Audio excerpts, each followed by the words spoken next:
Hey there, everybody. How's it going? Nice to see you again. Went down to Catherine Creek State Park, which is near my house, because the weather conditions were just fantastic. And I recently ordered, you may know, I might have mentioned this in another video, I recently ordered a new Intrepid 4x5, the Generation 5 model, and I took my Generation 4 and I put it in the dark room. And I figured, now would be a good time to, while I'm waiting, and I'm waiting for it to arrive, actually. It's been shipped. So they're saying October 6th or something. But while I was waiting, I said, I'm going to switch my lenses over. I'm going to take the old Zone 6 out for a bash. And so that's what I did here. And I actually, every time I go out, I learn something. This time around, I learned that moving the front standard with the 4 screw holes on the Intrepid is actually not that big a deal. The Zone 6 has its own issues, which I forgot about. The thing with the Zone 6 is the focusing. It has 2 knobs, one on the left, one on the right. There's actually 4 of them because you can move the back standard and the front standard to I think the Zone 6 will handle up to a 450 millimeter lens. So, but anyway, you can move the back standard out and you can move the front standard out to get your lens in focus, and that's how you do it when you switch lenses.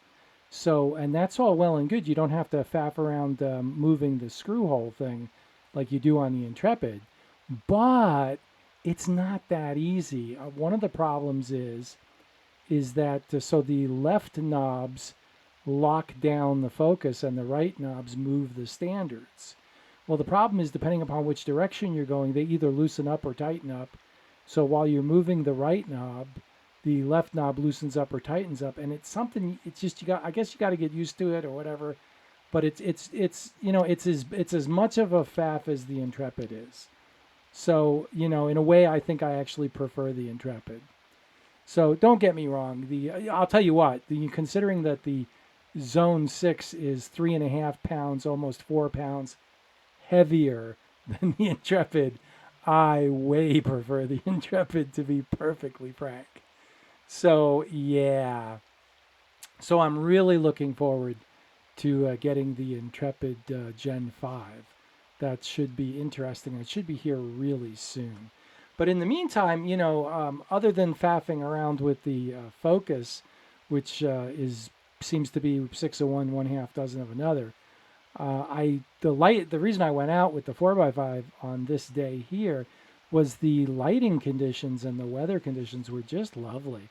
It was like 75 degrees with a kind of a intermittent overcast, and different shafts of sunlight would come and go. And I got some images that I think are interesting. I shot 8 sheets of film, and 4 of those were serious. The other 4, I think I had made a mistake with. I was trying to get the film holders in and out of my pouches, and I kind of reefed on the dark slides a little bit. And I thought I might have let some light in, so I figured I would just expose those 2 film holders that may have been compromised, just to see. So, but the right here, I'm photographing my first image with my 300 millimeter lens, and that was a horizontal, and it turned out like this.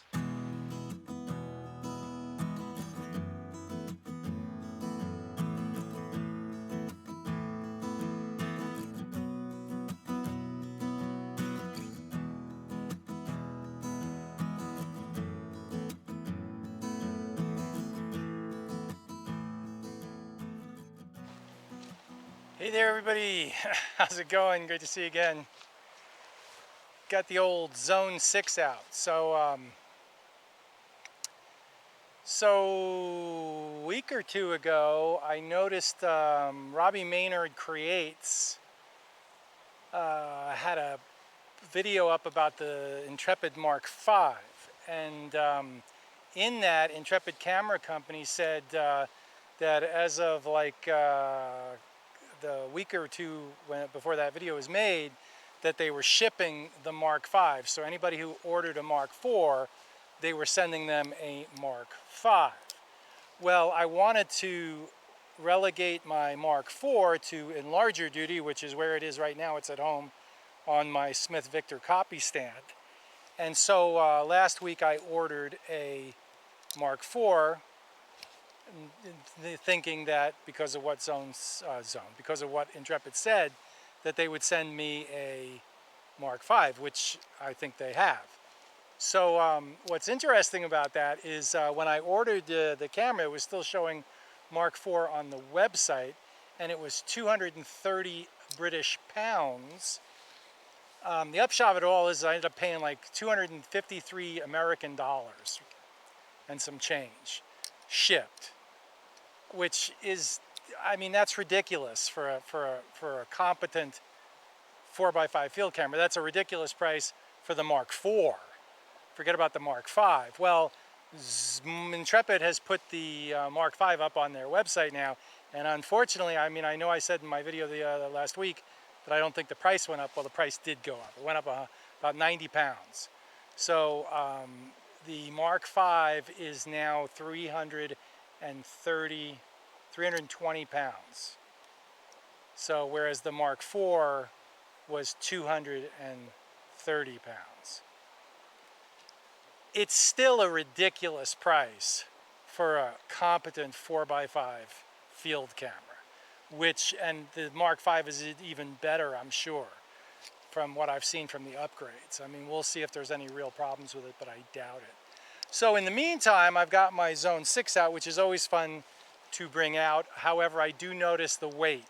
It's about 4 pounds, 3.5 pounds heavier just for the camera than my Intrepid. And it's nice to be able to just switch lenses and rack it back and forth, but it's a lot nicer to not have to schlep around an extra 3.5 pounds. So I lined up a shot behind me and I took it, and you've probably seen the footage from that already. We'll see how that turns out. I did use my Artist's View Catcher, which I think helped me with the composition. Like, I saw the composition and then I was able to set up on it. It made setting up on the composition much easier. So thanks, Ben Horn, for the recommendation of that gizmo. I think it was like 10 bucks.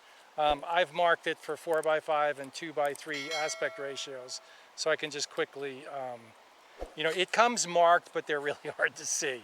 So I did a real artistic job and took a Sharpie and made a mess of it, but it works for me.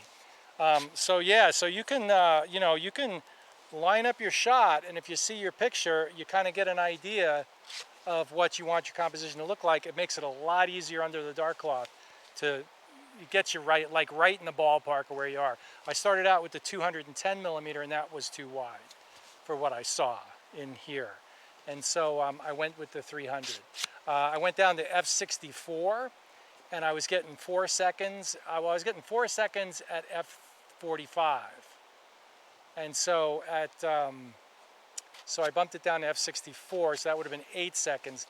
8 seconds reciprocity failure with Ilford FP4 Plus is 22 seconds. So I did an exposure at 22 seconds and an exposure at 30 seconds just for some insurance. So that's what I did there. That's what I got for you for today. I'm gonna wander around here and see if I can find another shot. So I did line up another shot here, and this is actually my favorite shot of the day. The photograph a little while I was getting ready to shoot this, a shaft of light came down out of the clouds and illuminated those trees right in the middle, and it turned out pretty good. I like this shot. I'm looking forward to getting in the darkroom and printing that. My metering, which is what I'm doing here with the Ravini Labs spot meter, the rock right in the middle of the river, I kind of put that about zone 5, and it worked out just great. So there it is. Okay, so here's what the shot looked like.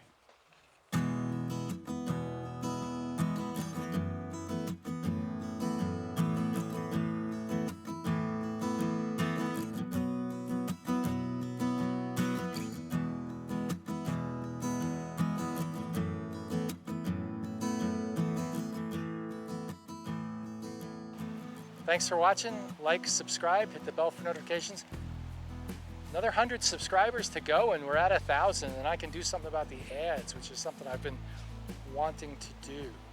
So help me get to 1,000 subscribers and I can get some control over the ads and kind of turn them off.